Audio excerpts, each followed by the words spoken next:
Hello friends, आज आपण मार्च 2010 या बोर्ड पेपरमधील नॉन ट्रेडिंग कन्सर्न, त्यालाच आपण नॉट फॉर प्रॉफिट कन्सर्न असंही म्हणतो, या नॉन ट्रेडिंग कन्सर्नचं एक एक्झाम्पल पाहणार आहोत. आता याच्यामध्ये साधारण एक 4 ते 5 प्रकारचे एक्झाम्पल्स असतात. म्हणजे उदाहरणामध्ये तुम्हाला रिसिडंट पेमेंट अकाउंट दिलेलं असतो, खाली ॲडजस्टमेंट दिलेलं असतात. हे एक टाईप झाला. उदाहरणामध्ये रिसिडंट पेमेंट अकाउंट दिलेला असतो आणि खाली ओपनिंग आणि क्लोजिंग बॅलन्सेस दिलेले असतात. अशा टाईपचे एक्झाम्पल विचारलं जातं. किंवा उदाहरणामध्ये रिसिडंट पेमेंट अकाउंट आणि ओपनिंग बॅलन्स शीट सुद्धा दिलेली असते. या टाईपचं एक्झाम्पल असतं. किंवा उदाहरणामध्ये रिसिडंट पेमेंट अकाउंट आणि खाली आपल्याला कॅपिटल फंड सुद्धा दिलेला असतो. अशा टाईपचे एक्झाम्पल सुद्धा तुम्हाला विचारले जातात. तर सगळ्या टाईपचे पण एक्झाम्पल पाहणार आहोत. त्यातलं पहिल्या प्रकारचं एक्झाम्पल आहे ज्याच्यामध्ये आपलं रिसिडंट पेमेंट अकाउंट दिलेलं असतो आणि खाली ॲडजस्टमेंट दिलेले असतात. तर ह्याच्या काही स्टेप्स आहेत. या स्टेप्स लक्षात ठेवा. मी तर लिहून देतो. उदाहरणामध्ये रिसीट अँड पेमेंट अकाउंट व ॲडजस्टमेंट दिले असतील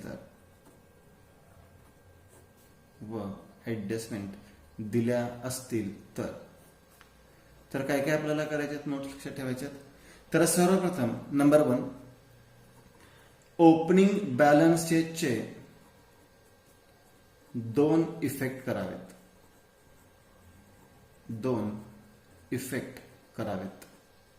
आता हे 2 इफेक्ट कुठे करायचे? सिंपल आहे. एक इफेक्ट होतो ओपनिंग बॅलन्स शीटला आणि दुसरा इफेक्ट होतो क्लोजिंग बॅलन्स शीटला. म्हणजे या टाईपचं एक्झाम्पल सॉल्व्ह करताना सुरुवात रिसिडंट पेमेंट पासून करायची नाहीये. ॲडजस्टमेंट मधील ओपनिंग बॅलन्सेस इथून सुरुवात करायची आहे. याला आपण स्टार्टिंग पॉईंट म्हणतो.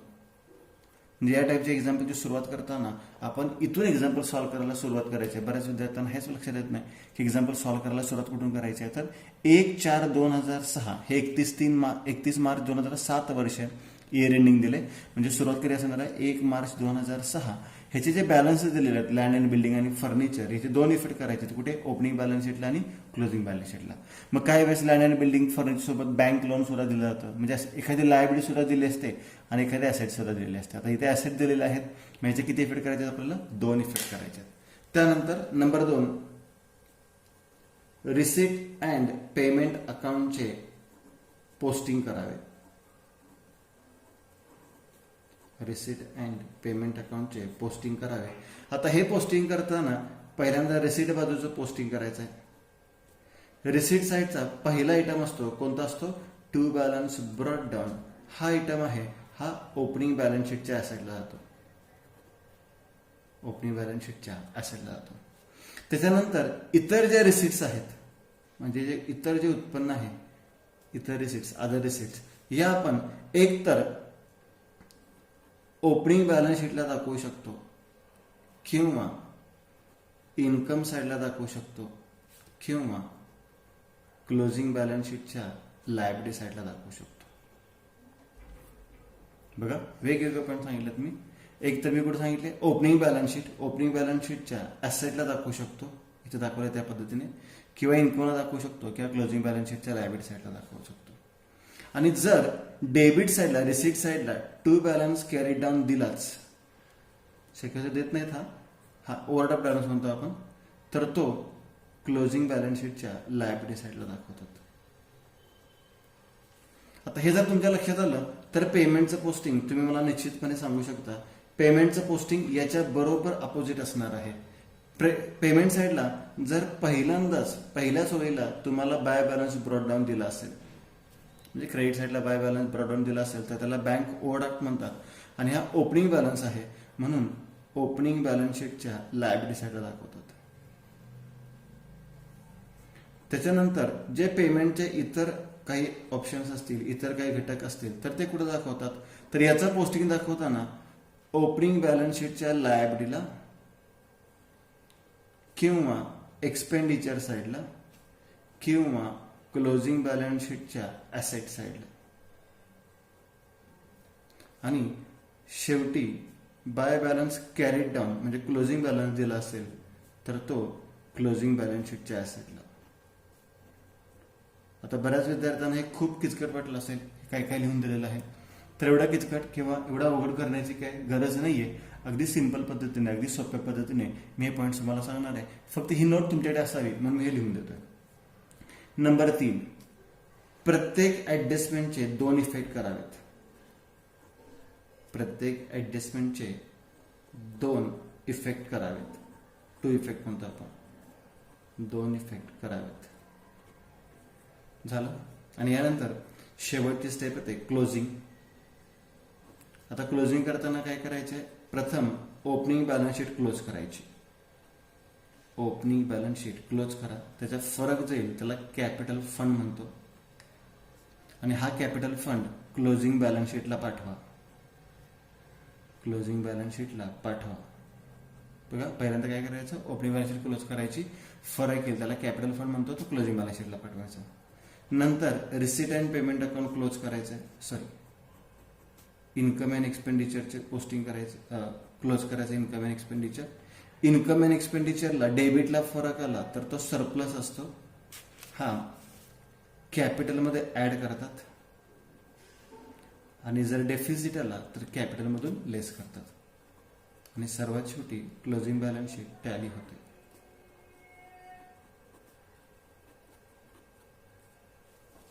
या पद्धतीने आपल्याला एक्झाम्पल सॉल्व्ह करायचं आहे. आता ह्या स्टेप्स फक्त वहीमध्ये लिहून घ्या. अगदी शॉर्टकटमध्ये, अगदी थोडक्यामध्ये तुम्हाला एक्झाम्पल कसं सॉल्व्ह करायचं हे मी सांगणार आहे. आता एक्झाम्पल मी जरा हे नोट्स जरा बाजूला ठेवतो. लक्षात आलं तुमच्या. ओपनिंग बॅलन्स शीट 2 इफेक्ट कुठे करायचे आहेत, ओपनिंग बॅलन्स शीटला आणि क्लोजिंग बॅलन्स शीटला. तर सुरुवात करत होता एक्झाम्पल जाऊयात आपण. एक्झाम्पल काय आहे, मार्च 2010चं एक्झाम्पल आहे. Following is the summary of receipt and payments of Jai Bajrangbali Vyayamshala Ajara for the year ending 31 March 2007. Receipt side दिले, पेमेंट साइड दिले.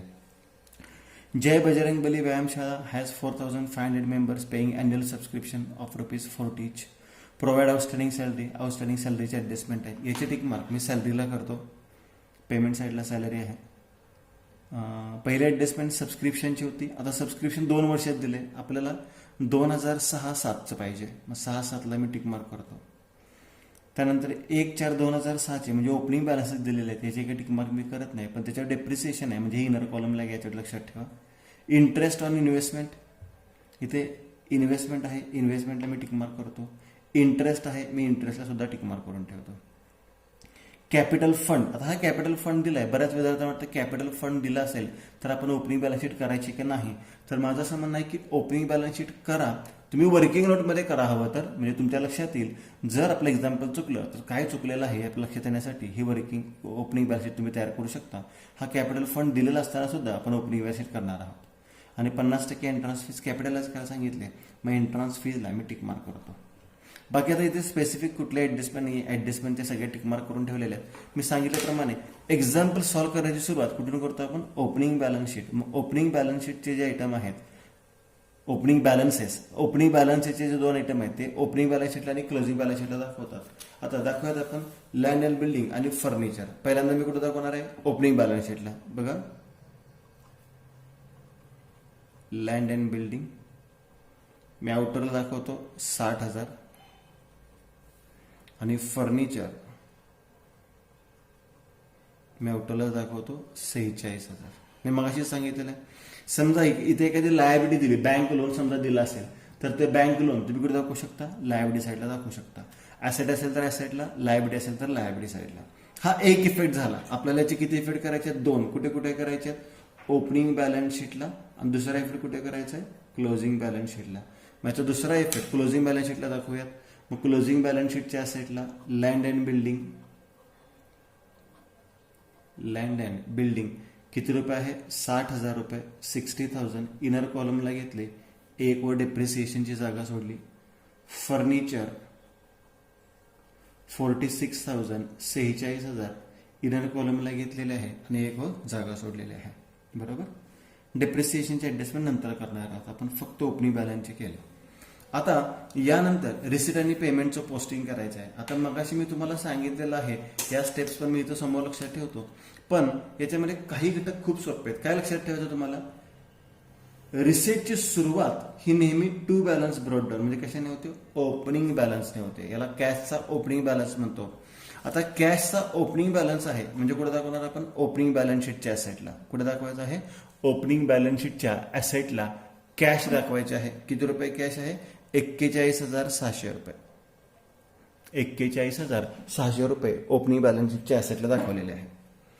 आता पुढचे जे घटक आहेत याचं पोस्टिंग, रिसिटचं पोस्टिंग एकतर इन्कमला होतं. कुठं होतं? इन्कमला, किंवा एकतर ऍसेटला होतं. बघा, सॉरी, इन्कम ऍसेटला नाही, लायबिलिटीला होतं. एकतर कुठे होणार आहे? इन्कमला, किंवा एकतर कुठे होणार आहे?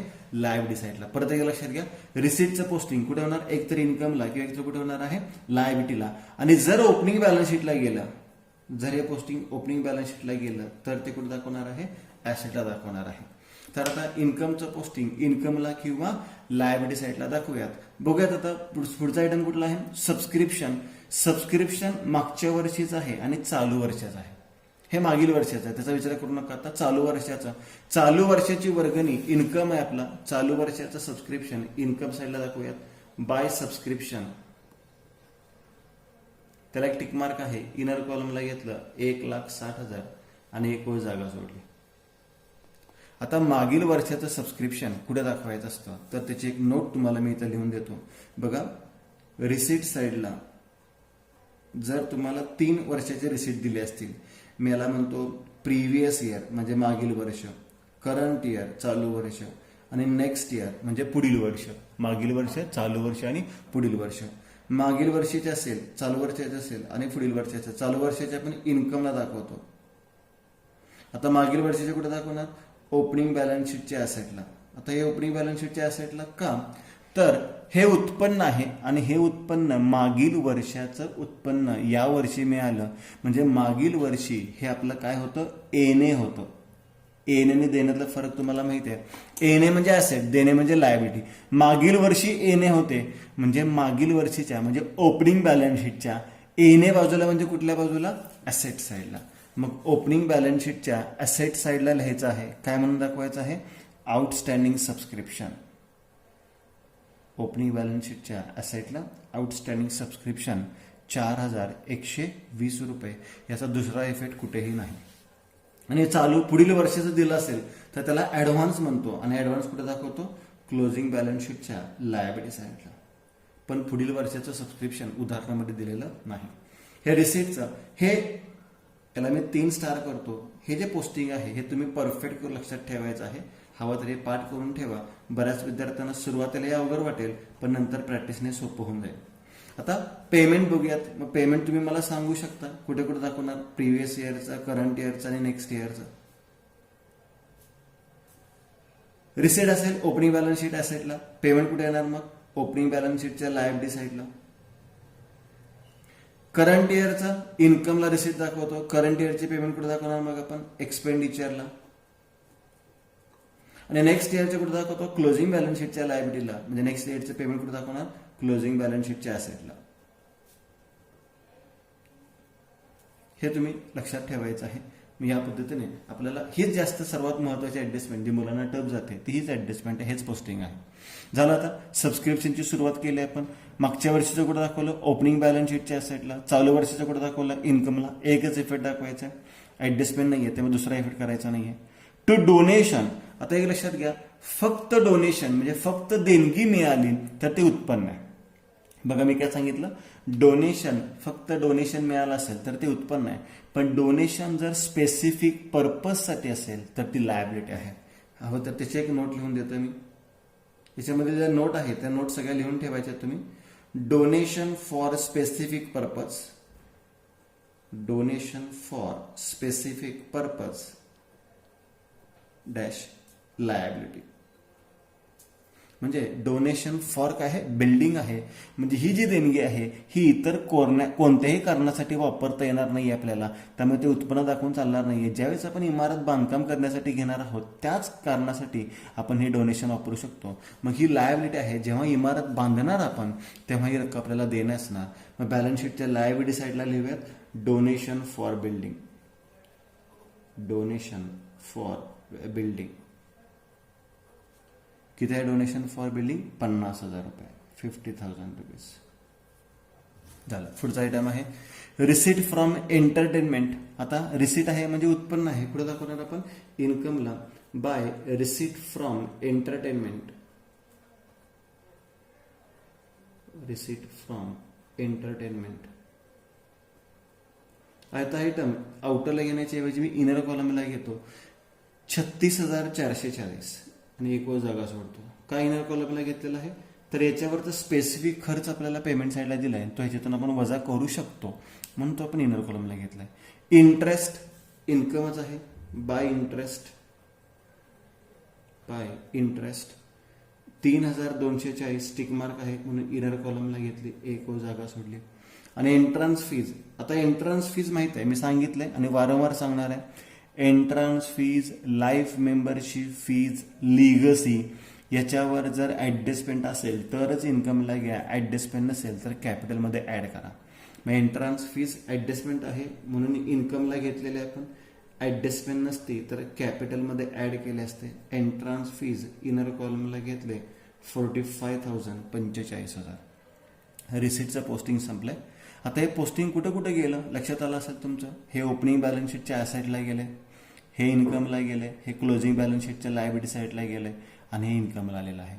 म्हणजे इन्कमला येईल, क्लोजिंग बॅलन्स शीटच्या लायबिलिटीला येईल किंवा ओपनिंग बॅलन्स शीटच्या ॲसेटला येईल. याच्या उलट पेमेंटचं पोस्टिंग असतं. मग पेमेंटचं पोस्टिंग कुठे कुठे येणार बघा. एक्सपेंडिचरला तर येईल किंवा ॲसेटला तर येईल आणि जर ओपनिंग बॅलन्स शीटला गेलंच तर ते कुठे येणार आहे, लायबिलिटी साईडला येणार आहे. चेक करूयात आता. सॅलरीज, सॅलरीज कुठे दाखवतो आपण, एक्सपेंडिचरला. पहिल्याच वेळेला दाखवतो मी टू सॅलरीज, सॅलरीवर टिक मार्क आहे म्हणजे ऍडजस्टमेंट आहे. इनर कॉलमला 55,000, एक जागा सोडली. लाइटिंग खर्च आहे, to lighting LIGHTING, to lighting त्याच्यावर ऍडजस्टमेंट नाहीये, आउटरला घेतले 10,000 रुपये.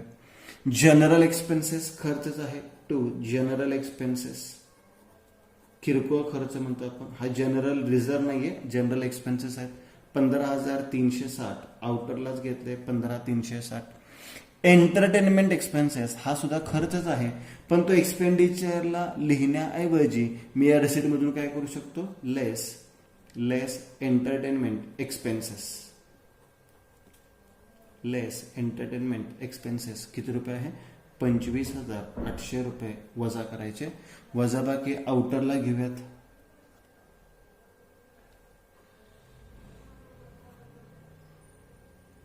₹10,640 रुपये एंटरटेनमेंट एक्सपेन्सेस आउटरला घेतलेले आहेत. आता यानंतर पुढचा आयटम कोणता आहे, टॅक्सेस पेड. टॅक्सेस पेड खर्चच आहे, टू टॅक्सेस पेड आउटरलाच घेऊयात आपण. किती रुपये आहेत, 5,000 रुपये. यानंतर आहे प्रिंटिंग अँड स्टेशनरी खर्चच आहे, टू प्रिंटिंग अँड स्टेशनरी,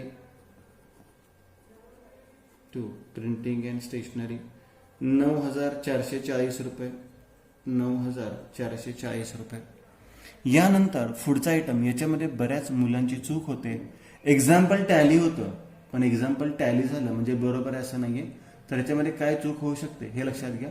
काय सांगितलेलं याच्यामध्ये, एक्सपेन्सेस पेड ऑफ 2005-6 म्हणजे करंट इयर नाहीये, मागचं वर्ष लास्ट इयर आहे.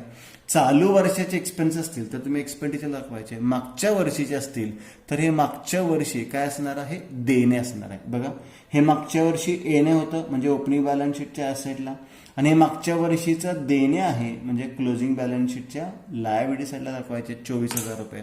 तर हे 24,000 रुपये क्लोजिंग बॅलन्स शीटच्या लायबिलिटी साईडला दाखवा आउटस्टँडिंग एक्सपेन्सेस म्हणून. आउटस्टँडिंग एक्सपेन्सेस 24,000 रुपये, 24,000. हा आयटम खूप महत्वाचा आहे लक्षात घ्या. आउटस्टँडिंग एक्सपेन्स एकच इफेक्ट दाखवायचा, हे मागील वर्षीचे पैसे या वर्षी दिलेत म्हणजे मागील वर्षी काय होतं, देणं होतं, या वर्षीचा खर्च नाहीये तर मग एक्सपेंडिचर दाखवू नका. मागच्या वर्षीचं देणं आहे, मागच्या वर्षीचं देणं म्हणजे ओपनिंग बॅलन्स शीटच्या लायबिलिटी साईडला. याकरता आपण ओपनिंग बॅलन्स शीट तयार केलं लक्षात घ्या. इन्व्हेस्टमेंट मालमत्ता आहे, ऍसेट साईडला येणार, चालू वर्षाच्या ऍसेटला इन्व्हेस्टमेंट, याच्यावर ऍडजस्टमेंट आहे म्हणून मी इनर कॉलमला घेतो 1,20,000 आणि एक जागा सोडतो. Fixed deposit with Ajara urban bank. Fixed deposit ऍसेटच आहे आपली, मालमत्ताच आहे. Fixed deposit with Ajara urban bank ऍसेटच आहे, मालमत्ताच आहे 40,000 रुपये.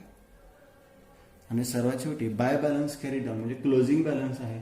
क्लोजिंग बॅलन्स आहे कॅशचा, म्हणजे क्लोजिंग बॅलन्स शीटच्या ॲसेटला कॅश 35,800 रुपये. 35,800 रुपये. ओपनिंग बॅलन्स होता, ओपनिंग बॅलन्स शीटच्या ॲसेटला पाठवता. क्लोजिंग बॅलन्स आहे म्हणून क्लोजिंग बॅलन्स शीटच्या ॲसेटला पाठवलं. आता चेक करूयात. सॅलरी, लाइटिंग, जनरल एक्सपेन्सेस हे कुठे दाखवले आपण? एक्सपेंडिचरला. एंटरटेनमेंट एक्सपेन्सेस एक्सपेंडिचरला दाखवायच्या ऐवजी या रिसिटमधून वजा केले. टॅक्सेस पेड एक्सपेंडिचरला दाखवले. प्रिंटिंग अँड स्टेशनरी एक्सपेंडिचरला दाखवली. एक्सपेन्सेस पेड पण हे कुठल्या वर्षाचे आहेत? मागच्या वर्षीचे आहेत म्हणून कुठे दाखवले आपण? ओपनिंग बॅलन्स शीटच्या लायबिलिटी साईडला दाखवलेत. इन्व्हेस्टमेंट, फिक्स्ड डिपॉझिट आणि क्लोजिंग बॅलन्स ऑफ कॅश कुठे दाखवलं आपण? बॅलन्स शीटच्या ॲसेटला. ह्या पद्धतीने आपण बॅलन्स शीटचं पोस्टिंग केलेलं आहे. आणि आता ऍडजस्टमेंटचे 2 इफेक्ट करूयात. बॅलन्स शीटचं रिसिडंट पेमेंटचं पोस्टिंग केलंय. आता रिसिडंट पेमेंटचं पोस्टिंग करताना एकच इफेक्ट केलाय. आता ऍडजस्टमेंटचे प्रत्येक किती इफेक्ट करायचे? 2 इफेक्ट करायचे. पाहूयात. पहिलं ऍडजस्टमेंट सिंपल आहे. जय बजरंग बली व्यायामशाळा हॅज 4,500 मेंबर्स. म्हणजे या व्यायामशाळेचे एकूण सभासद किती आहेत? 4,500 सभासद आहेत. पेईंग अॅन्युअल सबस्क्रिप्शन आणि ते वार्षिक वर्गणी किती रुपये देत आहेत? 40 रुपये देत आहेत. म्हणजेच काय करायला लागेल? 4,500 गुणिले 40 रुपये प्रमाणे आपल्याला वार्षिक वर्गणी किती मिळाली पाहिजे याची? तर 1,80,000 रुपये वर्गणी मिळाली पाहिजे. लक्षात घ्या. गुणाकार केला आपण. 4,500 सभासद, प्रत्येक जण जर 40 रुपये देत असेल तर वर्षाकाठी आपल्याला किती रुपये मिळाले पाहिजेत? 1,80,000. समजा तेवढे पैसे मिळाले असतील तर कुठलीच ऍडजस्टमेंट नाही. कमी मिळाले असतील तर आउटस्टँडिंग आणि ज्यादा मिळाले असेल तर ऍडव्हान्स. चेक करूयात आपण. 1,80,000 मिळालं पाहिजेत. आपल्याला वार्षिक वर्गणी किती मिळाले? 1,60,000. म्हणजे अजूनही किती रुपये येणे आहेत सांगता येतील का? 1,80,000 मिळायला पाहिजे होते, मिळाले 1,60,000. म्हणजे अजूनही आपल्याला येणं किती आहे? 20,000 रुपये येणं आहे. त्याला म्हणतो आपण आउटस्टँडिंग इन्कम. आणि आउटस्टँडिंग इन्कमचे 2 इफेक्ट काय करतो? ऍड इन इन्कम आणि बॅलन्स शीटच्या ॲसेट साईडला. आउटस्टँडिंग इन्कमचे 2 effect, add in income, balance शीटच्या ॲसेटला. इन्कम मध्ये ऍड करा. ऍड आउटस्टँडिंग किती रुपये येणं आहे या वर्षी? अजून 20,000 रुपये. म्हणजे आउटरला किती आले? 1,80,000 रुपये. आणि दुसरा इफेक्ट कुठे दाखवतो आपण? बॅलन्स शीटच्या ॲसेटला दाखवतो. Outstanding subscription. आउटस्टँडिंग सबस्क्रिप्शन किती रुपये आउटस्टँडिंग आहेत? 20,000 रुपये अजूनही आपल्याला येणे आहेत. या पद्धतीने आपण पहिले ऍडजस्टमेंट केलेले आहे.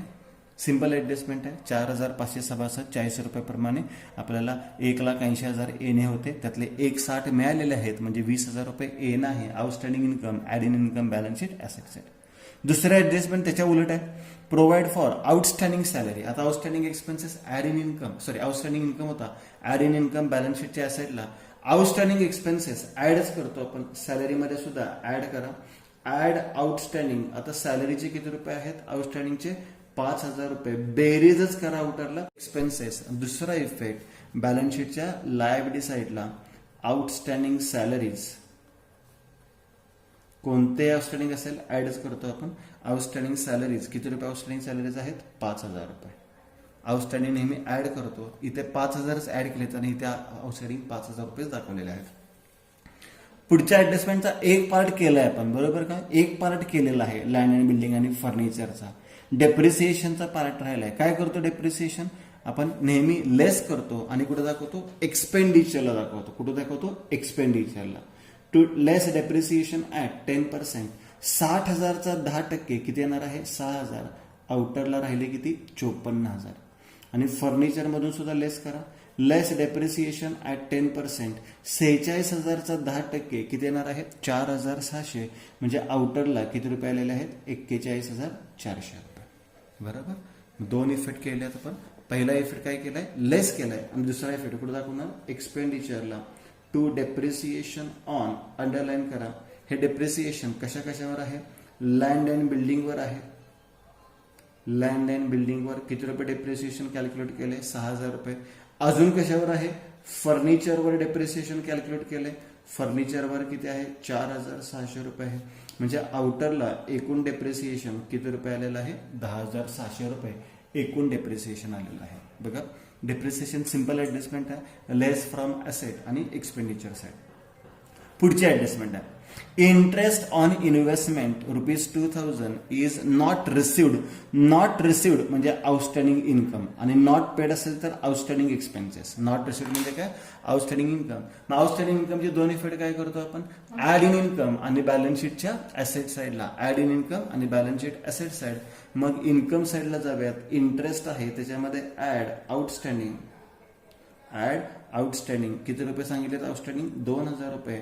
आउटरला आले 5240. पहिला इफेक्ट ऍड इन इन्कम. दुसरा इफेक्ट कुठे दाखवतो, ऍसेट साईडला. सेपरेट दाखवायला चालला असता आपण इन्व्हेस्टमेंट इनर कॉलमला घेतलाय, त्याच्यामध्ये ऍड करूयात. Add outstanding interest. किती रुपये आउटस्टँडिंग इंटरेस्ट आहे, ₹2000. म्हणजे आउटरला किती आले, ₹1,22,000. ऍड इन इन्कम आणि बॅलन्स शीट ऍसेट साईड. आता यानंतर पुढचे ऍडजस्टमेंट आहे कॅपिटल फंड. आता कॅपिटल फंड त्याने दिलेला आहे. याचे दोन इफेक्ट कुठे होणार आहे, कॅपिटल फंड कुठे असतो, ओपनिंग बॅलन्स शीटच्या लायबिलिटी साईडला आणि क्लोजिंग बॅलन्स शीटच्या लायबिलिटीला. पण हे आपण आधी कन्फर्म करूयात, चेक करूयात. बघा काय करायला लागेल आपल्याला, पहिल्यांदा ओपनिंग बॅलन्स शीट क्लोज करावी लागेल आणि त्यांनी दिलेला कॅपिटल फंड आणि आपण शोधून काढलेला कॅपिटल फंड टॅली झाला तर आपण पुढे जायचं आहे, नाही झाला तर आपलं काहीतरी चुकलेलं आहे ते आपल्याला चेक करावं लागेल. म्हणून आपण ओपनिंग बॅलन्स शीट तयार केलेली आहे. जर ओपनिंग बॅलन्स शीट तयार केली नसती तर काय चूक झाली की नाही हे आपल्याला लक्षात आलं नसतं. पहिल्यांदा ओपनिंग बॅलन्स शीट क्लोज करूया. 6 4 10 14 15 1,51,720. 1,51,720. इथे सुद्धा लिहिले 1,51,720. आता फरक शोधून काढूयात. फरक किती होत आहे, 720. 7 आणि 4 11, ह्याच्याला 1 3 म्हणजे 1,27,720 ही रक्कम, आणि ही रक्कम सेम आहे. म्हणजे आपलं आतापर्यंत एक्झाम्पल सॉल्व्ह केलेलं आहे ते तरी बरोबर आहे, हे आपण कन्फर्म करू शकलेलं आहे. मग याला आपण म्हणतो कॅपिटल फंड. आणि हा कॅपिटल फंड आपण क्लोजिंग बॅलन्स शीटला पण दाखवतो. इनर कॉलमला कॅपिटल फंड किती आलाय, 1,27,720. आणि ज्यांना गॅरंटी आहे की आपलं एकही पोस्टिंग चुकणार नाहीये त्यांनी मग ओपनिंग बॅलन्स शीट नाही तयार केली तरी चालू शकेल. पण मला असं वाटतं की तुम्ही ओपनिंग बॅलन्स शीट तयार केली तर 5 मिनिटं तुमचे एक्स्ट्रा जातील, पण एक्झाम्पल चुकलं तर पटकन सापडेल कुठे चुकलेलं आहे. त्यामुळे ओपनिंग बॅलन्स शीट तुम्ही करू शकता. आता पुढचं ऍडजस्टमेंट बघूयात. याच्यानंतरचे ऍडजस्टमेंट काय आहे बघा, 50% of the entrance fees is to be capitalize. आता कॅपिटलाइज इन्कमचे दोन इफेक्ट काय करतो आपण, तर लेस फ्रॉम इन्कम आणि काय करतो, add in capital. Less from income आणि ऍड इन कॅपिटल. मग इन्कम मधून लेस करूया, एंट्रन्स फी मधून लेस. कॅपिटलाइज 50%. कॅपिटलाइज 50%. याचे 50% येणार 22,500. आउटरला राहणार सुद्धा 22,500. पहिला इफेक्ट काय केला, लेस फ्रॉम इन्कम. आणि दुसरा इफेक्ट काय केलेला आहे, add in capital. Add entrance fees. किती रुपये एंट्रन्स फीज ऍड करतोय आपण, 22,500. तिथून जेवढी वजा केली तेवढी तिथे ऍड केली. बेरीज इनर कॉलमलाच ठेवूयात. 7 आणि 5 12. ह्याच्याला 1 7 आणि 3 10. ह्याच्याला 1 5. 1,50,220. आता इथे आपलं एक्झाम्पल खऱ्या अर्थाने संपलेलं आहे. सर्व ऍडजस्टमेंटचे आपण 2-2 इफेक्ट केलेले आहेत. पुन्हा एकदा रिवाइज करतो मी. पहिल्यांदा 4,500 सभासद, प्रत्येक जण 40 रुपये वर्गणी देते. 1,80,000 वर्गणी आली पाहिजे, आपल्याला मिळाली पाहिजे. मग आपल्याला मिळाली किती, 1,60,000. तर 20,000 रुपये येणे आहेत, म्हणजे outstanding income, add in income आणि बॅलन्स शीटच्या ऍसेट साईडला. आउटस्टँडिंग सॅलरी याच्या बरोबर उलट. आउटस्टँडिंग सॅलरी काय करतो, ऍड इन एक्सपेन्सेस आणि बॅलन्स शीटच्या लायबिलिटी साईडला.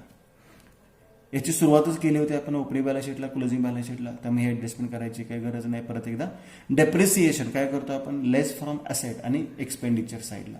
लेस फ्रॉम असेट आणि एक्सपेंडिचरला दाखवतो.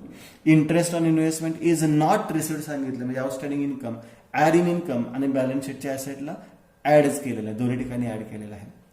कॅपिटल फंड हा दिलेला असतो, हा कुठे दाखवतो आपण, ओपनिंग बॅलन्स शीटला आणि क्लोजिंग बॅलन्स शीटला लायबिलिटी साईडला दाखवतो. पण हा दाखवण्याआधी आपण चेक केला, कन्फर्म केला की ओपनिंग आणि क्लोजिंगला बरोबर आलेला आहे का, तर आपल्या एक्झाम्पलमध्ये बरोबर आलेलं आहे. आणि 50% एंट्रन्स फीज कॅपिटल सांगितले, म्हणजे लेस फ्रॉम इन्कम आणि ऍड इन कॅपिटल. या पद्धतीने आपण सर्व ऍडजस्टमेंट केलेले आहेत. एकदा सर्व एक्झाम्पल चेक करून घ्या. सर्व पोस्टिंग तुम्ही बरोबर केलेलं आहे का ते एकदा चेक करा. आणि मग आता एक्झाम्पल जे राहिलेलं आहे ते आपण काय करणार आहोत, टॅली करणार आहोत. मग यासाठी सर्वप्रथम आपल्याला काय करावं लागणार आहे, इन्कम अँड एक्सपेंडिचर क्लोज करावं लागणार आहे. याच्या डेबिटला फरक आला तर सरप्लस, क्रेडिटला फरक आला तर डेफिसिट, सरप्लस आला कॅपिटलमध्ये ऍड करा, डेफिसिट आला कॅपिटलमधून काय करायचं आहे, लेस करायचं आहे. आणि नंतर क्लोजिंग बॅलन्स शीट आपल्याला काय करायचं आहे, टॅली करायचं आहे. एकदा चेक करून घ्या. चला कंटिन्यू करूया. आता पहिल्यांदा इन्कम अँड एक्सपेंडिचर क्लोज करूयात. इन्कम अँड एक्सपेंडिचर मला इन्कम साईडची बेरीज जास्त वाटते, मग दोन्ही बाजूला मी इन्कम साईडची बेरीज लिहिणार आहे. तर इन्कम साईडची बेरीज आपण कॅल्क्युलेट करूयात. ह्याची बेरीज आपण केलेली आहे, किती आलेली आहे, 2,18,380. 2,18,380 रुपये बेरीज आलेली आहे. 2,18,380 रुपये ह्याची बेरीज झालेली आहे. तीच बेरीज इकडे लिहिली आहे आपण, 2,18,380. आता यातून ही डेबिट साईडची रक्कम आहे ती वजा केली, डेबिट साईडची रक्कम वजा करून फरक मिळालेला आहे 1,07,980. 1,07,980. आता याला पूर्ण वाक्य लिहू शकतो, सरप्लस ऐवजी काय लिहू शकतो, काय जास्त होता, इन्कम जास्त होता कशापेक्षा, एक्सपेंडिचर पेक्षा. याला आपण म्हणतो to excess of income over expenditure. To excess of income over expenditure. त्याला स्टार करूयात, अंडरलाईन करूयात कंसात. याला आपण काय म्हणतो, सरप्लस असे म्हणतो. हा सरप्लस कॅपिटल फंड मध्ये काय केला जातो, ऍड केला जातो. जर क्रेडिट साईडला फरक आला असता तर उलट वाक्य लिहिलं असतं, excess of expenditure over income, आणि डेफिसिट म्हणलं असतं, आणि डेफिसिट आपण लेस केलं असतं. आता हा सरप्लस ऍड केला 1,07,980 रुपये. आता बेरीज आपण आउटरला घेऊ शकतो. तर त्याची बेरीज आउटरला येणार आहे 2,58,200. बेरीज आउटरला किती आली, 2,58,200. आणि दोन्ही बाजूची बेरीज ही सारखीच यायला पाहिजे. मग दोन्ही बाजूची आपण बेरीज केलेली आहे बॅलन्स शीटची, आणि बॅलन्स शीट इथे टॅली होणार आहे. किती रुपयाने टॅली होते बघा, 3,13,200 रुपयाने आपली बॅलन्स शीट टॅली झालेली आहे. 3,13,200 रुपयाने आपली इथे बॅलन्स शीट टॅली झाली. या पद्धतीने तुम्हाला नॉन ट्रेडिंग कन्सर्नचं एक्झाम्पल सॉल्व्ह करायचं आहे. ती वर्किंग नोट आहे, ती वर्किंग नोट मी इथे समोर दाखवलेलं आहे. ॲडजस्टमेंट एक्झाम्पल आहे, ते एक्झाम्पल पण इथे समोर ठेवलेलं आहे. आता एक्झाम्पल व्यवस्थित पहा, एक्झाम्पलचं प्रॅक्टिस करा. नेक्स्ट लेक्चरमध्ये आपण दुसऱ्या टाईपचं एक्झाम्पल पाहणार आहोत. थँक्यू.